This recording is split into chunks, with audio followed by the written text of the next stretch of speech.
شروع اللہ کے نام سے جو بڑا مہربان نہایت رحم والا ہے۔ یاسین۔ حکمت بھرے قرآن کی قسم، تم یقیناً پیغمبروں میں سے ہو۔ بالکل سیدھے راستے پر یہ قرآن اس ذات کی طرف سے اتارا جا رہا ہے جس کا اقتدار بھی کامل ہے، جس کی رحمت بھی کامل، تاکہ تم ان لوگوں کو خبردار کرو جن کے باپ دادوں کو پہلے خبردار نہیں کیا گیا تھا، اس لیے وہ غفلت میں پڑے ہوئے ہیں۔ حقیقت یہ ہے کہ ان میں سے اکثر لوگوں کے بارے میں بات پوری ہو چکی ہے، اس لیے وہ ایمان نہیں لاتے۔ ہم نے ان کے گلوں میں توق ڈال رکھے ہیں جو ٹھوڑیوں تک پہنچے ہوئے ہیں، اور اس وجہ سے ان کے سر اوپر کو اٹھے رہ گئے ہیں، اور ہم نے ایک آڑ ان کے آگے کھڑی کر دی ہے اور ایک آڑ ان کے پیچھے کھڑی کر دی ہے، اور اس طرح انہیں ہر طرح سے ڈھانک لیے ہے جس کے نتیجے میں انہیں کچھ سجائی نہیں دیتا، اور ان کے لیے دونوں باتیں برابر ہیں، چاہے تم انہیں خبردار کرو یا خبردار نہ کرو، وہ ایمان نہیں لائیں گے۔ تم تو صرف ایسے شخص کو خبردار کر سکتے ہو جو نصیحت پر چلے اور خدائے رحمان کو دیکھے بغیر ان سے ڈرے، چنانچہ ایسے شخص کو تم مغفرت اور باعزت اجر کی خوشخبری سنا دو۔ یقیناً ہم ان مردوں کو زندہ کریں گے، اور جو کچھ عمل انہوں نے آگے بھیجے ہیں ہم ان کو بھی لکھتے جاتے ہیں، اور ان کے کاموں کے جو اثرات ہیں ان کو بھی، اور ہم نے ایک واضح کتاب میں ہر چیز کا پورا احاطہ کر رکھا ہے۔ اور اے پیغمبر، تم ان کے سامنے ایک بستی والوں کی مثال پیش کرو جب ان کے پاس رسول آئے تھے۔ جب ہم نے ان کے پاس شروع میں 2 رسول بھیجے تو انہوں نے دونوں کو جھٹلا دیا، پھر ہم نے ایک تیسرے کے ذریعے ان کی تائید کی، اور یقین جانو ہمیں تمہارے پاس رسول بنا کر بھیجا گیا ہے۔ انہوں نے کہا، تمہاری حقیقت اس کے سوا کچھ بھی نہیں ہے کہ تم ہم جیسے ہی آدمی ہو، اور خدائے رحمان سے کوئی چیز نازل نہیں کی گئی ہے، اور تم سراسر جھوٹ بول رہے ہو۔ ان رسولوں نے کہا، ہمارے پروردگار خوب جانتا ہے کہ ہمیں واقعی تمہارے پاس رسول بنا کر بھیجا گیا ہے، اور ہماری ذمہ داری اس سے زیادہ نہیں ہے کہ ہم صاف پیغام پہنچا دیں۔ بستی والوں نے کہا، ہم نے تمہارے اندر نحوست محسوس کی ہے، یقین جانو اگر تم باز نہ آئے تو ہم تم پر پتھر برسائیں گے، اور ہمارے ہاتھوں تمہیں بڑا دردناک سزا ملے گی۔ رسولوں نے کہا، تمہاری نحوست خود تمہارے ساتھ لگی ہوئی ہے، کیا یہ باتیں اس لیے کر رہے ہو کہ تمہیں نصیحت کی بات پہنچائی گئی ہے؟ اصل بات یہ ہے کہ تم خود حد سے گزرے ہوئے لوگ ہو۔ اور شہر کے پرلے علاقے سے ایک شخص دوڑتا ہوا آیا، اس نے کہا، اے میری قوم کے لوگوں، ان رسول کا کہنا مان لو، ان لوگوں کا کہنا مان لو جو تم سے کوئی اجرت نہیں مانگ رہے اور وہ صحیح راستے پر ہیں، اور بھلا میں اس ذات کی عبادت کیوں نہ کروں جس نے مجھے پیدا کیا ہے، اور اسی کی طرف تم سب کو واپس بھیجا جائے گا۔ بھلا کیا اسے چھوڑ کر میں ایسے معبودوں کو مانوں کہ اگر خدائے رحمان مجھ سے کوئی نقصان پہنچانے کا ارادہ کر لے تو اس کی سفارش میرے کسی کام نہ آئے اور نہ مجھے چھڑا سکیں؟ اگر میں ایسا کروں گا تو یقیناً میں کھلی گمراہی میں مبتلا ہو جاؤں گا۔ میں تو تمہارے پروردگار پر ایمان لا چکا ہوں، اب تم بھی میری بات سن لو۔ آخرکار بستی والوں نے اسے قتل کر دیا، اور اللہ تعالیٰ کی طرف سے اس سے کہا گیا، جنت میں داخل ہو جاؤ، اور اس نے جنت کی نعمتیں دیکھ کر کہا، کاش میری قوم کو معلوم ہو جائے کہ میرے پروردگار نے کس طرح میری بخشش کی ہے اور مجھے باعزت لوگوں میں شامل کیا ہے۔ اور اس شخص کے بعد ہم نے اس قوم پر آسمان سے کوئی لشکر نہیں اتارا، اور نہ ہمیں اتارنے کی ضرورت تھی، وہ تو بس ایک ہی چنگاڑ تھی جسے وہ ایک دم بجھ کر رہ گئے۔ افسوس ہے ان بندوں کے حال پر، ان کے پاس کوئی رسول ایسا نہیں آیا جس کا وہ مذاق نہ اڑاتے رہے ہوں۔ کیا انہوں نے نہیں دیکھا اس سے پہلے ہم کتنی قوموں کو اس طرح ہلاک کر چکے ہیں، وہ ان کے پاس لوٹ کر نہیں آتے، اور یہ جتنے لوگ ہیں ان سبھی کو اکٹھا کر کے ہمارے سامنے حاضر کیا جائے گا۔ ان کے لیے ایک نشانی وہ زمین ہے جو مردہ پڑی ہوئی ہے، ہم نے اسے زندگی عطا کی اور اس نے غلہ نکالا جس کی خوراک یہ لوگ کھاتے ہیں، اور ہم نے اس زمین میں کھجوروں اور انگوروں کے باغ پیدا کیے اور ایسے انتظام کیا کہ اس میں سے پانی کے چشمے پھوٹ نکلے تاکہ اس کی پیداوار میں سے کھائیں، حالانکہ اس کو ان کے ہاتھوں نے نہیں بنایا، کیا پھر بھی یہ شکر ادا نہیں کریں گے؟ پاک ہے وہ ذات جس نے ہر چیز کے جوڑے جوڑے پیدا کیے ہیں، اس پیداوار کے بھی جو زمین اگاتی ہے اور خود انسانوں کے بھی، اور ان چیزوں کی بھی جنہیں یہ لوگ ابھی جانتے تک نہیں ہیں۔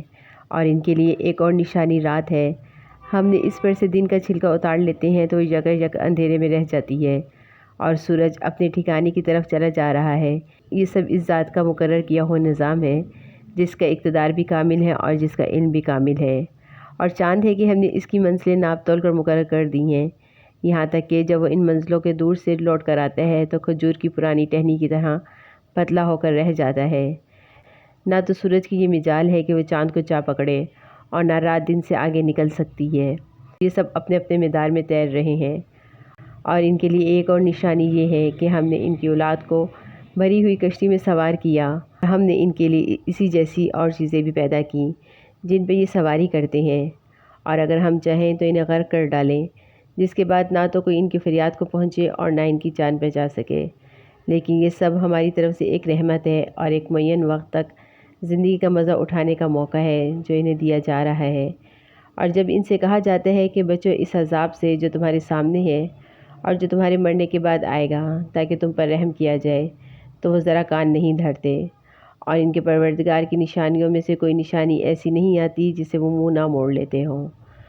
اور جب ان سے کہا جاتا ہے کہ اللہ نے جو رزق دیا ہے اسے غریبوں پر بھی خرچ کرو، تو یہ کافر لوگ مسلمان سے کہتے ہیں کہ ہم ان لوگوں کو کھانا کھلائیں جنہیں اگر اللہ چاہتا تو خود کھلا دیتا۔ مسلمانوں، تمہاری حقیقت اس کے سوا کچھ بھی نہیں ہے کہ تم کھلی گمراہی میں پڑے ہوئے ہو، اور کہتے ہیں کہ یہ قیامت کا وعدہ کب پورا ہوگا۔ مسلمانوں، بتاؤ اگر تم سچے ہو۔ یہ لوگ بس ایک چنگھاڑ کا انتظار کر رہے ہیں جو ان کی جلد بازی کے عین درمیان انہیں آ پکڑے گی۔ پھر نہ یہ کوئی وصیت کر سکیں گے اور نہ گھر والوں کے پاس لوٹ کر جا سکیں گے، اور سور پھونکا جائے گا تو یک یہ اپنی قبروں سے نکل کر اپنے پروردگار کی طرف تیزی سے روانہ ہو جائیں گے۔ کہیں گے ہائے ہماری بدبختی، ہمیں کس نے ہمارے مرکز سے اٹھا کھڑا کیا؟ جواب ملے گا یہ وہی چیز ہے جس کا خدائے رحمان نے وعدہ کیا تھا اور پیغمبروں نے سچی بات کہی تھی، اور کچھ نہیں، بس ایک زور کی آواز آئے گی جس کے بعد یہ سب کے سب ہمارے سامنے حاضر کر دیے جائیں گے۔ چنانچہ اس دن کسی شخص پر کوئی ظلم نہیں ہوگا اور تمہیں کسی اور چیز کا نہیں بلکہ انہی کاموں کا بدلہ ملے گا جو تم کیا کرتے تھے۔ جنت والے لوگ اس دن یقیناً اپنے مشغلے میں مگن ہوں گے۔ وہ اور ان کی بیویاں گھنے سایوں میں آرام دہ نشستوں پر ٹیک لگائے ہوئے ہوں گے۔ وہاں ان کے لیے میوے ہوں گے اور انہیں ہر وہ چیز ملے گی جو وہ منگوائیں گے۔ رحمت والے پروردگار کی طرف سے انہیں سلام کیا جائے گا، اور کافروں سے کہا جائے گا اے مجرموں، آج مومنوں سے الگ ہو جاؤ۔ اے آدم کے بیٹو، کیا میں نے تمہیں یہ تاکید نہیں کر دی تھی کہ تم شیطان کی عبادت نہ کرنا؟ وہ تمہارا کھلا دشمن ہے، اور یہ کہ تم میری عبادت کرنا یہی سیدھا راستہ ہے۔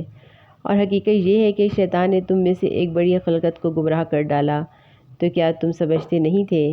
یہ ہے وہ جہنم جسے تمہیں ڈرایا جاتا تھا، آج اس میں داخل ہو جاؤ کیونکہ تم کفر کیا کرتے تھے۔ آج کے دن ہم ان کے منہ پر مہریں لگا دیں گے اور ان کے ہاتھ ہم سے باتیں کریں گے اور ان کے پاؤں گواہی دیں گے کہ وہ کیا کمائی کیا کرتے تھے۔ اگر ہم چاہیں تو یہی دنیا میں ان کی آنکھیں ملیے میٹ کر دیں، پھر یہ راستے کی تلاش میں بھاگے پھریں گے، لیکن انہیں کہاں کچھ سجائی دے گا۔ اور اگر ہم چاہیں تو ان کی اپنی جگہ پر بیٹھے بیٹھے ان کی صورتیں اس طرح مست کر دیں کہ یہ نہ آگے بڑھ سکیں گے اور نہ پیچھے لوٹ سکیں گے۔ اور ہم جس شخص کو لمبی عمر دیتے ہیں اسے تخلیقی اعتبار سے الٹ ہی دیتے ہیں۔ کیا پھر بھی انہیں عقل نہیں آتی؟ اور ہم نے اپنے ان پیغمبر کو نہ شاعری سکھائی ہے اور نہ وہ ان کی شان ہے۔ یہ تو بس ایک نصیحت کی بات ہے، اور ایسا قرآن جو حقیقت کو کھول کھول کر بیان کرتا ہے تاکہ ہر اس شخص کو خبردار کر دے جو زندہ ہے، اور تاکہ کفر کرنے والوں پر حجت پوری ہو جائے۔ اور کیا انہوں نے یہ نہیں دیکھا کہ ہم نے اپنے ہاتھوں کی بنائی ہوئی چیزوں میں سے ان کے لیے یہ مویشی پیدا کیے اور یہ ان کے مالک بنے ہوئے ہیں، اور ہم نے ان مویشیوں کو ان کے قابو میں دے دیا ہے۔ اچھا، ان میں سے کچھ وہ ہیں جو ان کی سواری بنے ہوئے ہیں اور کچھ وہ ہیں جنہیں یہ کھاتے ہیں، نیز ان کے ان مویشیوں میں سے اور بھی فائدے حاصل ہوتے ہیں اور پینے کی چیزیں ملتی ہیں۔ کیا پھر بھی یہ شکر نہیں بجا لائیں گے؟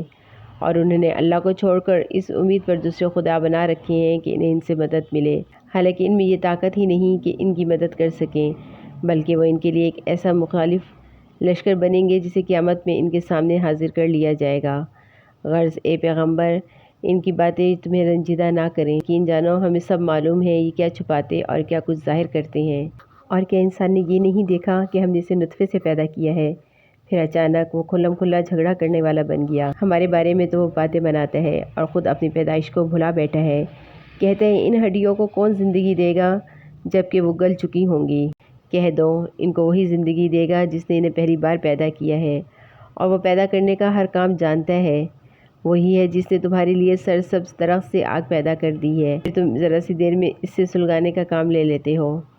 بھلا جس ذات نے آسمان اور زمین کو پیدا کیا ہے، کیا وہ اس بات پر قادر نہیں ہے کہ ان جیسوں کو دوبارہ پیدا کر سکے؟ کیوں نہیں، جبکہ وہ سب کچھ پیدا کرنے کی پوری مہارت رکھتا ہے۔ اس کا معاملہ تو یہ ہے کہ جب وہ کسی چیز کا ارادہ کر لے تو صرف اتنا کہتا ہے ہو جا، بس ہو جاتی ہے۔ غرض پاک ہے وہ ذات جس کے ہاتھ میں ہر چیز کی حکومت ہے اور اسی کی طرف سب کو آخر کار لے جایا جائے گا۔